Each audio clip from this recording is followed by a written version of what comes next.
말씀 신명기 25장 11절에서 19절 마지막 절까지 교독합니다. 신명기 25장 11절에서 19절 구약 300페이지입니다.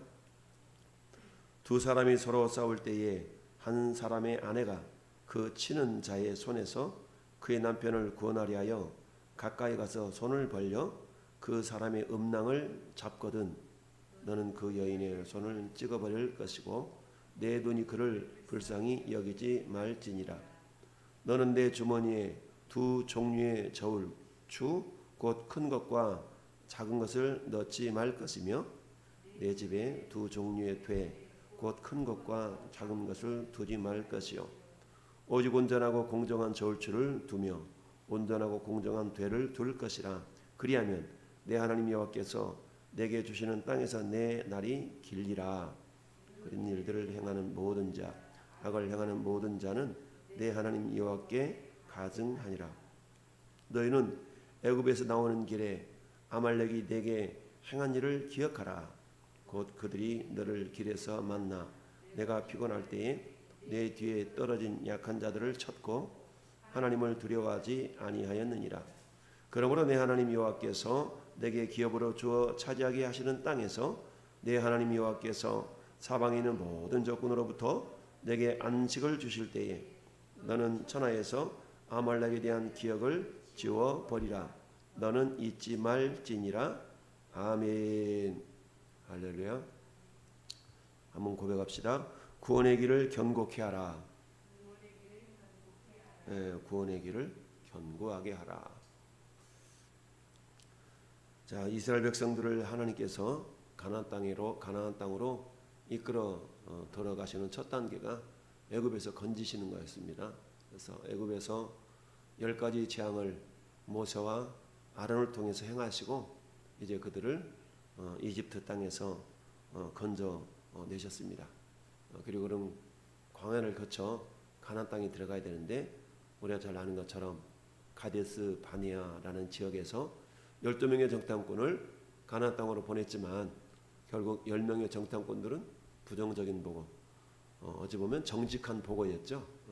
하나님을 신뢰하지 않는 그런 눈에 보이는 대로 그들은 보고를 하고 여호수아와 갈렙만 하나님을 신뢰함으로 우리가 그 땅으로 능히 들어갈 수 있다라는 믿음의 보고를 하게 됩니다. 그 일로 이스라엘 백성들은 10명의 정탐꾼들의 말을 듣고 우리가 죽을 곳이 없어서 이곳까지 끌어왔냐 다시 애굽으로 돌아가자 라고 하면서 결국 하나님을 거역하게 되죠. 그 일로 출애굽 1세대에 되는 모든 사람들이 40년 동안 광야를 뺑뺑이를 돌아서 다 하나님께서 죽게 만들죠. 민수기 14장 28절에 너희 말이 내 귀에 들린 대로 내가 너희에게 행하겠다라고 하시면서 출애굽 1세대를 다 죽이신 이후에 하나님은 출애굽 2세대 광야에서 태어난 사람들과 그리고 출애굽한 이후에 20세 이하 되었던 사람들이 장성한 40년 뒤에 이제 광야를 거쳐서 마지막 기착지인 모압 평지까지 이르게 됩니다. 신명기서는 모세가 마지막으로 유언과 같은 그런 하나님의 뜻을 전하는 세 편의 설교로 이루어진 그런 성경이 신명기서인데요. 그래서 두 번째 설교가 26장까지가 두 번째 설교입니다. 그리고 나머지 27장부터 34장까지가 마지막 세 번째 고별 설교라고 할 수가 있겠죠.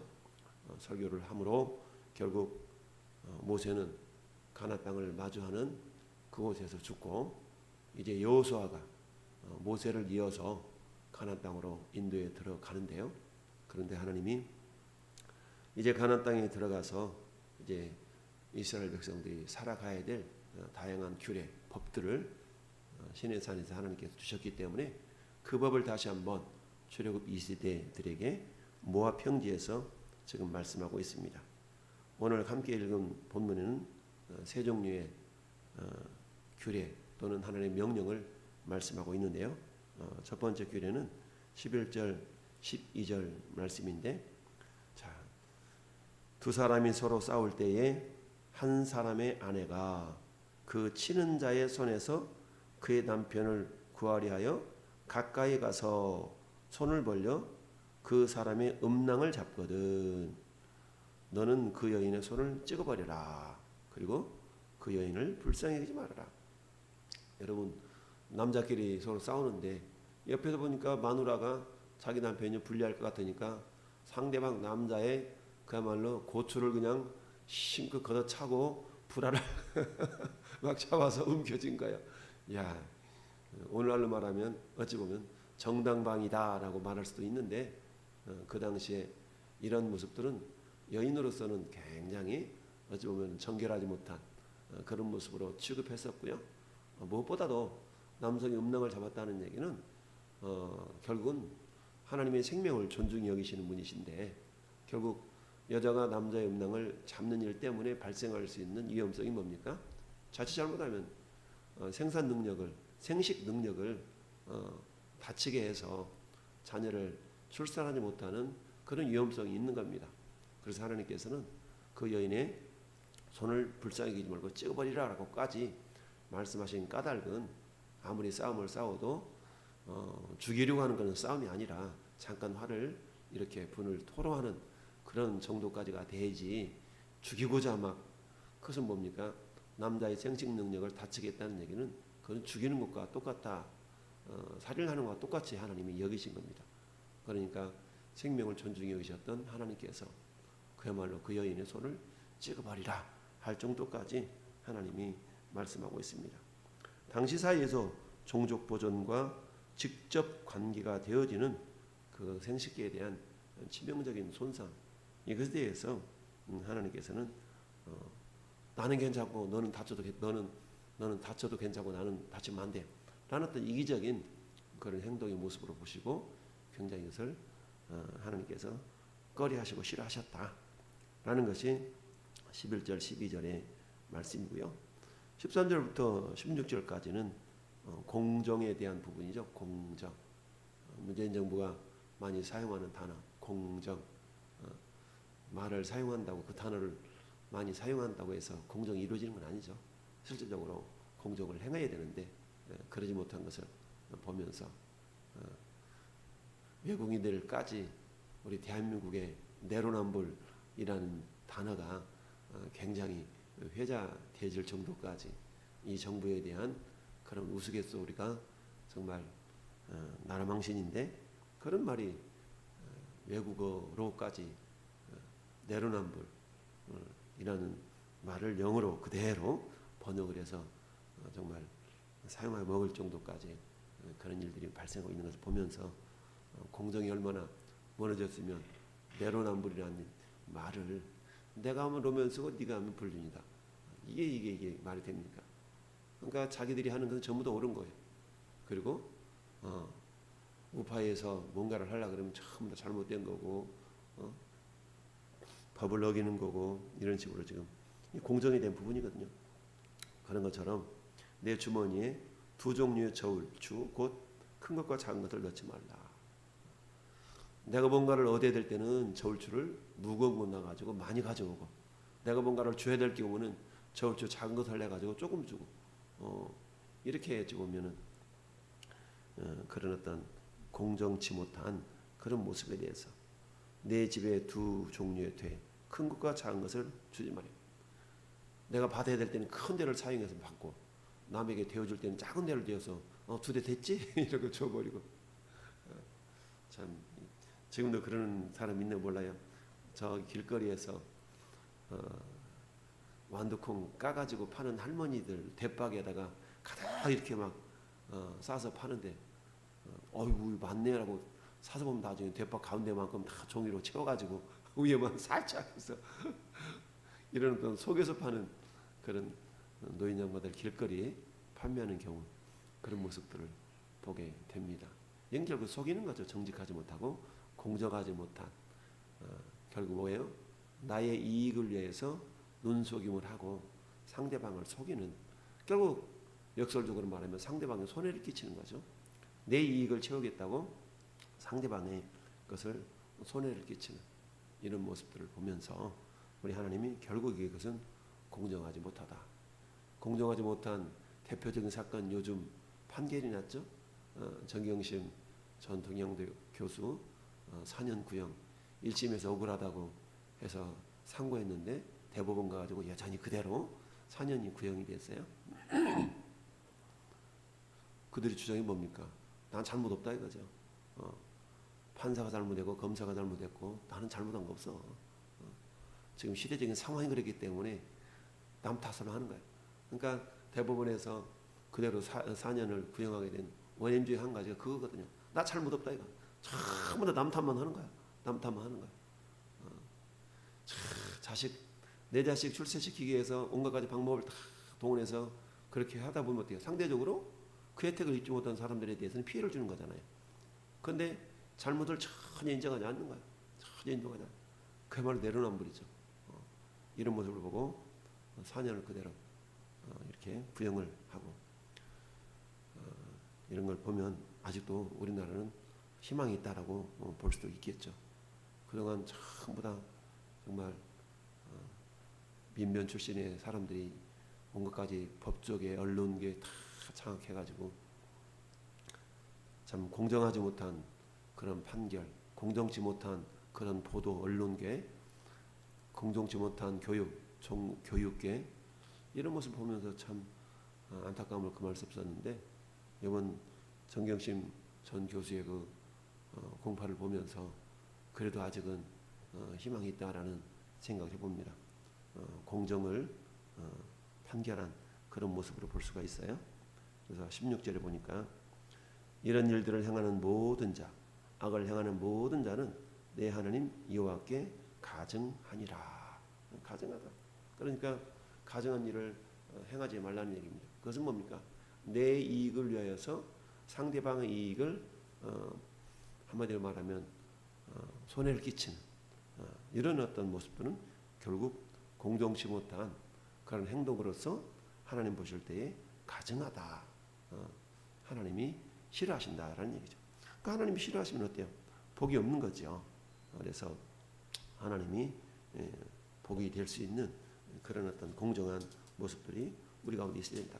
그것은 뭐겠습니까? 내가 손해를 감당하면서까지 이웃을 돌아볼 줄 아는 그런 모습은 하나님께서 기뻐하시는 거예요. 그래서 24장 19절 말씀에도 그러잖아요. 객과 고와 과부를 위해서 우리가 농산물에 말하자면 이삭들을 굳이 다 끝까지 막 죽으려고 그러지 말고 그냥 설렁설렁 남겨놓고 빠진 것은 돌아가서 건져오지 말아라. 이렇게 하는 자에게 하나님께서 뭐라 말씀하셨어요? 모든 일에 복을 내리시리라. 할렐루야. 그러니까 과도히 아껴도 그렇게 해서 오히려 손해를 할 수 있다는 잠언서의 말씀처럼 결국 이웃을 위하여 내 생명을 내어놓는 자를 하나님께서는 그저 외면하지 아니하시고 주라 그러면 너에게 주실 것이요 곧 후이되어 누르고 흔들어 넘치도록 하여 너에게 안겨주리라. 이런 말씀을 우리가 보게 됩니다. 그래서 공정에 대한 부분들 이것은 결국 자신의 이익을 위해서 상대방의 이익을 손해를 끼치는 그런 모습에 대해서 결국 하나님은 기뻐하지 않는다라는 모습이고요. 오늘 핵심적인 말씀은 17절, 18절, 19절 세 절인데요. 이 모습을 통해서 오늘 이 시대를 사는 우리에게 어떻게 이 말씀을 적용할 것인가. 물론 11절부터 16절까지는 공정에 대한 부분이니까 그 영적인 원리는 그때나 오늘이나 똑같죠. 오늘날에 물건 달아주는 대박으로 달아주지는 않지만 그러나 그럼에도 불구하고 얼마든지 속일 수는 있어요. 그래서 속이지 않고 공정하게 행할 것을 우리에게 말씀하고 있고요. 17, 18, 19절 아말렉. 이 아말렉 족속들은 이스라엘 백성들이 이제 애굽에서 나왔을 때 가장 먼저 아직 전열이 갖추어지고도 이전인 그 상태에 이스라엘 백성들을 괴롭혔던 침범했던 그런 족속이 아말렉 족속이거든요. 우리가 잘 아는 출애굽기 17장에 보면 그렇잖아요. 아말렉이 쳐들어와 가지고 모세가 여호수아를 보내서 싸우는데 정말 모세가 그 산꼭대기에 올라가지고 손을 들면 이스라엘이 이기고 손을 내리면 이스라엘이 지고 이러잖아요.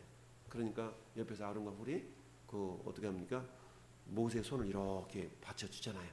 그래서 손이 내려지지 않고 계속 올라가 있으니까 결국 이스라엘이 승리했던 그런 모습들을 우리가 보게 됩니다.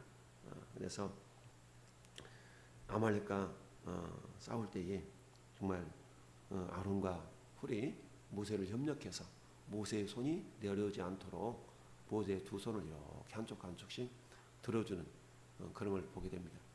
아무리 훌륭한 지도자가 있다 할지라도 혼자서 모든 걸 행할 수 없기 때문에 동역자들이 필요한 거죠.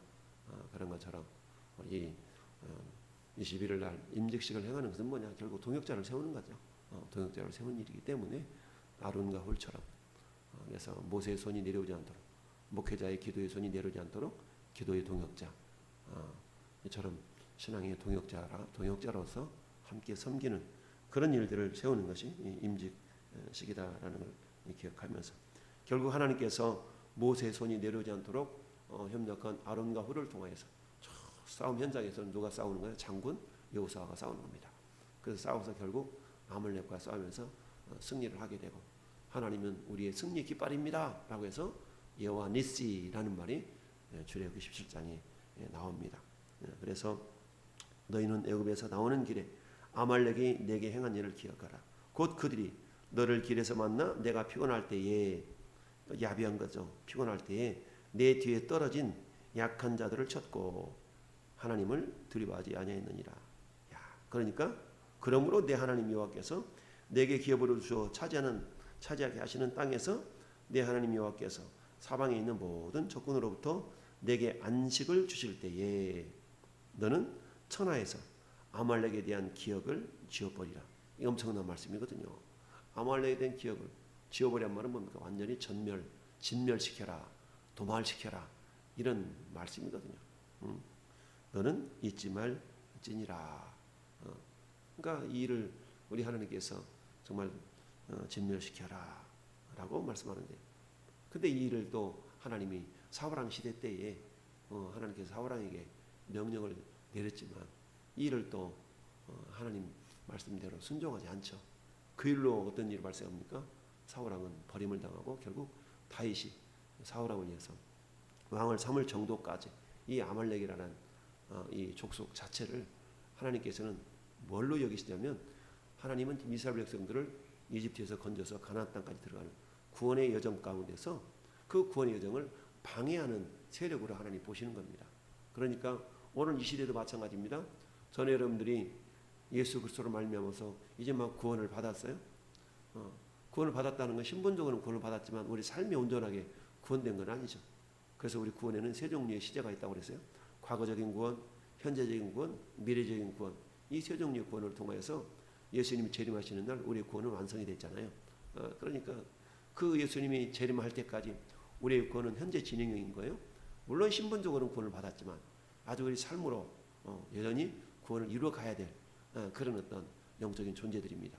그런데 구원을 이루어가야 될 우리의 구원의 여정 가운데서 여전히 방해하고 있는 세력들을 영적으로 아말렉이다라고 우리는 말할 수가 있습니다.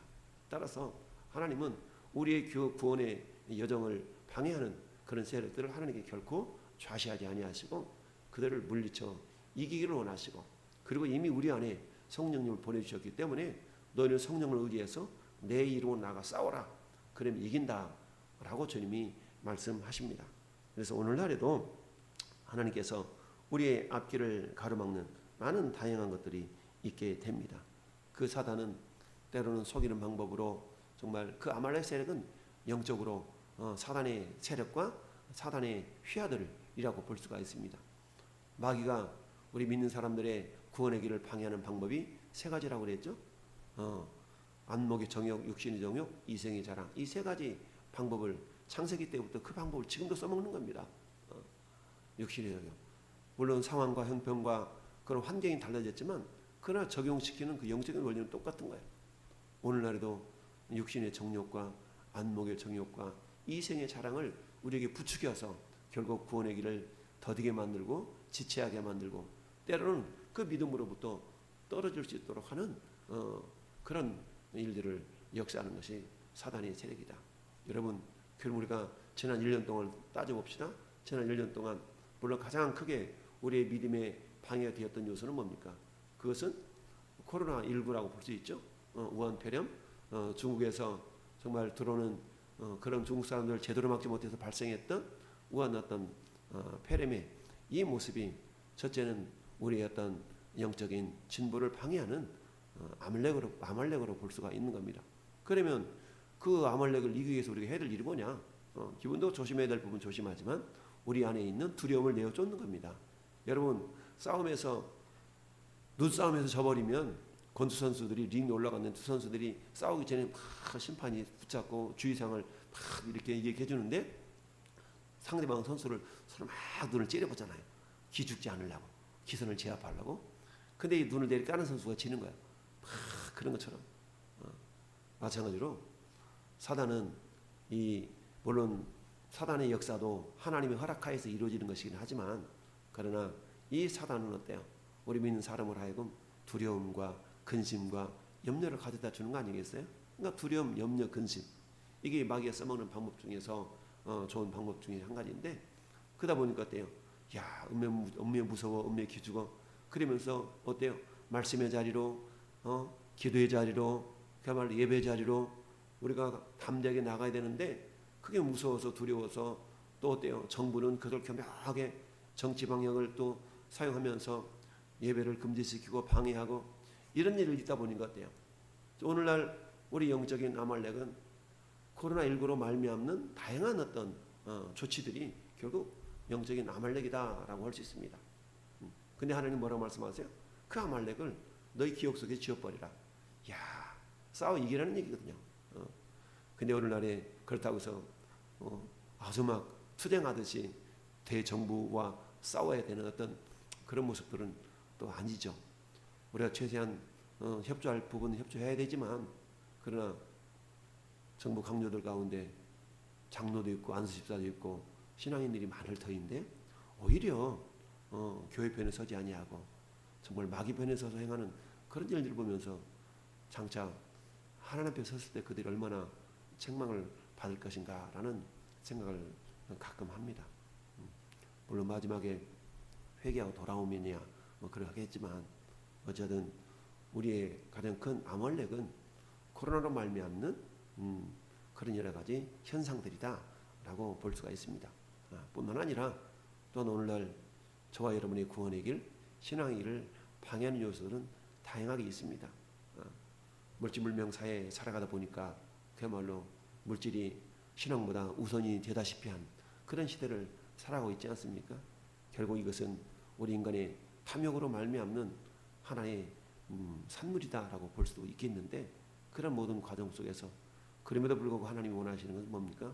하나님 오늘 또 영과 진로로 예배하는 자를 하나님 찾으신다. 우리가 항상 나는 과연 하나님이 찾으시는 예배자인가?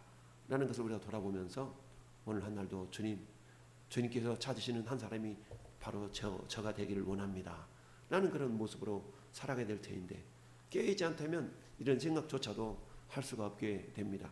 여러분 영적으로 민감합시다 라고 말하는 까닭은 뭡니까? 영적으로 민감하지 아니하면 우리의 생각과 마음과 행동이 땅에 꽂혀 있는 겁니다. 가끔 돼지 비유를 하지 않습니까? 돼지는 존재는 목이 뻣뻣해가지고 하늘을 쳐다볼 수가 없어. 하늘을 쳐다볼 수가 없어. 돼지는 죽을 때 몽둥이에 매달려서 거꾸로 우리 예전에 돼지 잡을 때 그렇게 잡지 않습니까? 앞뒤발 다 묶어가지고 가운데 몽둥이 껴가지고 4명이서 이렇게 메고 갈 때나 돼지가 하늘을 쳐다보지 언제 하늘을 쳐다봅니까? 베드로가 예수님을 3번이나 부인할 때 하나님이 사용했던 짐승이 뭐예요? 닭이잖아요. 닭. 왜 하나님께서 닭을 사용했을까요? 야 네가 나 부인할 때 개가 3번 있을 거야. 월 그렇지 아니하시고 하나님은 닭이 3번 올 것이다라고 말씀하시는 까닭은 뭐예요? 닭은 물 한 모금 입에 물고 하늘 한번 쳐다보고 물 한 모금 입에 물고 하늘 한번 쳐다보고 닭은 그만큼 하늘을 쳐다보는 그런 어떤 짐승으로 대표될 수가 있잖아요. 그런 것처럼 하나님께서 우리에게 원하시는 겁니까? 하늘을 쳐다보라는 거죠. 하늘을 쳐다보라는 것은 히브리서 12장 2절 말씀처럼 믿음의 주요 또 온전하게 하시는 이인 예수님을 바라보라 라는 말씀입니다. 예수님을 바라봄으로 말미암아서 오늘 한 날도 주님 내 삶 속에서 내 구원의 길, 내 신앙의 길을 방해하는 영적인 아말렉은 무엇입니까?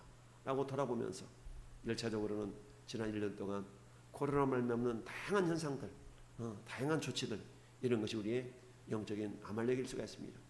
여기에 대해서 우리가 두려워하거나 근심하거나 염려하거나 이런 것들 때문에 내 신앙이 지체되고 있다면 이것은 영적인 아말렉인 겁니다. 그렇다면 이것을 이겨내기 위한 그런 어떤 내 나름의 어떤 신앙의 결단은 무엇인가를 우리가 굳이 물어보지 않아도 우리가 잘 알 수 있습니다. 저에 대한 조심을 하고 우리가 또 주사도 잘 맞고 해서 우리가 이 그야말로 질병과 싸워서 이기는 가운데 정말 하나님 앞에 나와 예배한다 그러면 하나님 얼마나 기뻐하시겠습니까? 그래, 너가 전시부 나를 찾고 있는다구나. 오늘 우리 가운데 사모함과 간절함을 통하여서 우리 하나님이 기뻐하시는 사람, 하나님이 찾으시는 예배의 사람이 될 수 있기를 예수님 이름으로 축원을 드립니다. 아멘.